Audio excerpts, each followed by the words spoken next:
Saudara, di dalam perjanjian baru kita melihat begitu banyak kisah-kisah di mana Allah memaafkan manusia. Dan di hadapan kita ini Anda pasti tahu siapa dia. Sebuah kisah yang digambarkan oleh Yohanes 8 ayat 2 sampai 11, yaitu wanita yang tertangkap berbuat zina. Tetapi di dalam kisah ini yang menjadi fokus sebenarnya bukan perempuan yang tertangkap berbuat zina, tetapi adalah Yesus yang dijebak oleh orang-orang Farisi, saudara. Di dalam kisah itu diceritakan bahwa sekelompok orang Farisi yang datang hendak menjebak Yesus membawa perempuan yang tertangkap berbuat zina dengan mengatakan, "Tuhan, wanita ini tertangkap berbuat zina dan menurut hukum Yahudi, menurut hukum Musa, dia harus dihukum mati. Dan apa pendapatmu?" Nah, mereka sudah tahu. Kenapa tanya kepada Yesus? Ya sudah, hakiminya saja. Kan harusnya logikanya seperti itu. Dan pertanyaan mereka, saudara, berdasarkan pada Imamat 24 ayat 1 sampai 16, Ulangan 13 ayat 10 dan 17 ayat 2 sampai 7. Dan memang demikian. Lihatlah, saudara, bahwa yang terjadi, yang ada adalah rasa benci orang-orang Farisi kepada Yesus. Rasa benci itu membuat mereka lalu membuat jebakan untuk membuat Yesus itu dibunuh sebenarnya. Jadi bisa kita katakan sebenarnya rasa benci yang berlebih-lebihan itu sama dengan membunuh sebenarnya. Lalu yang kedua, saudara, orang-orang Farisi ini dengan rasa bencinya yang begitu teramat sangat, bukan hanya mau mencelakai Yesus, membunuh Yesus, tetapi menggunakan wanita ini sebagai alat. Lihatlah. Di dalam banyak kesempatan kita juga bisa melihat orang yang benci kepada orang lain bisa saja menggunakan orang lain untuk alat. Menggunakan orang lain, memperalat orang lain untuk mencelakai orang yang dibencinya. Luar biasa sekali. Luar biasa apa? Luar biasa ngerinya namanya rasa benci itu. Lalu Yesus pun diam atas pertanyaan itu dan tidak membuat sebuah reaksi apapun kecuali menulis di tanah. Lalu mengatakan, "Barang siapa yang tidak berdosa di antara kamu, ya sekarang silahkan melempar wanita ini."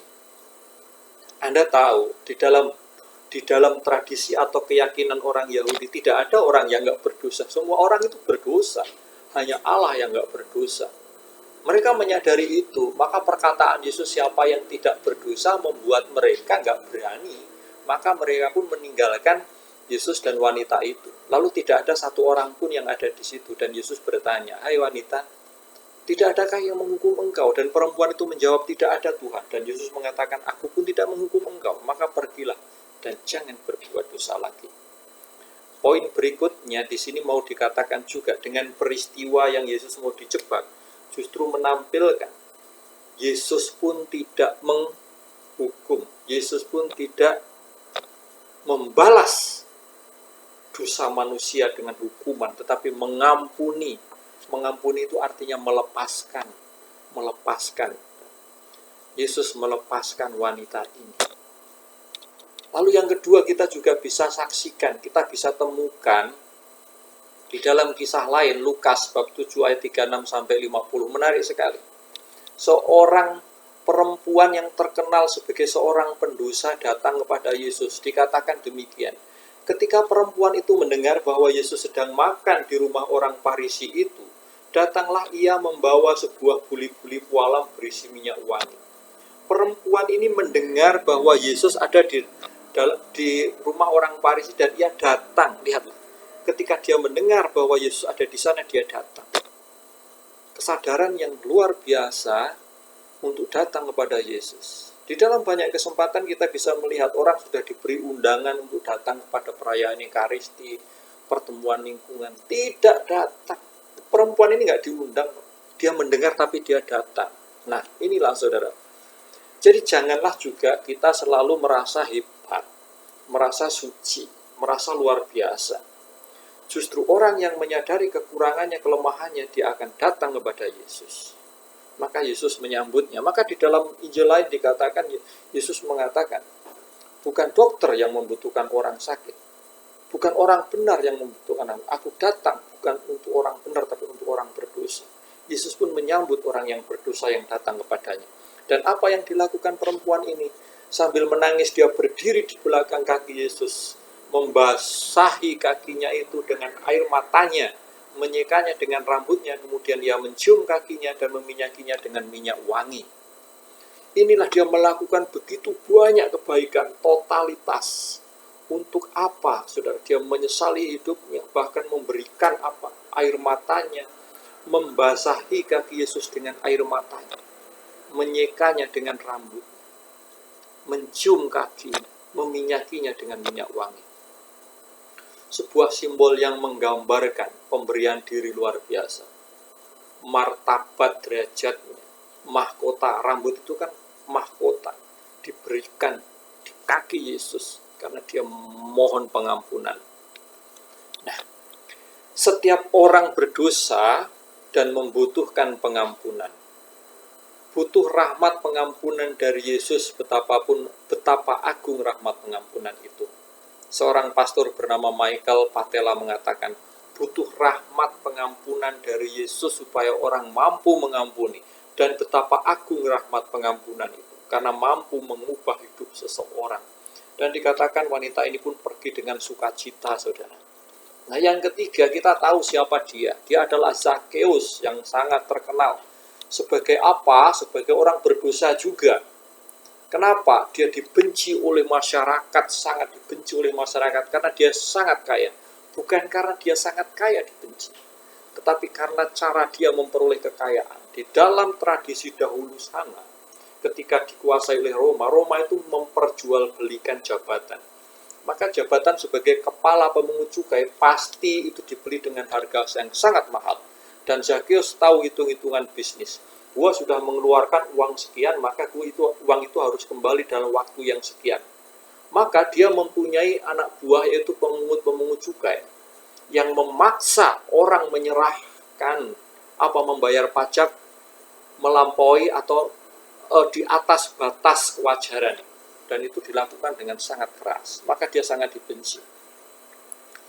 Maka ini juga menceritakan gambaran kisah orang-orang terbuang lah. Orang-orang yang dibenci oleh masyarakatnya karena dosa. Dia mewakili seperti itu. Dan di sini dikatakan bahwa Zakheus ingin melihat Yesus. Orang berdosa ingin melihat Yesus. Ingin bertemu dengan Yesus. Maka dia melakukan dengan berbagai macam cara, memanjat pohon supaya bisa melihat Yesus. Tetapi bukan hanya dia melihat Yesus, saudara, tapi Yesus melihat dia. Maka Yesus mengatakan, hai Zakheus, turunlah, aku akan mampir ke rumahmu. Betapa sukacita hatinya ketika Yesus, hai Zakheus, turunlah, aku mau mampir ke rumahmu. Luar biasa. Sukacita itu karena Yesus datang membuat Zakheus mengatakan, Tuhan, setengah dari harta milikku akan kuberikan kepada orang miskin.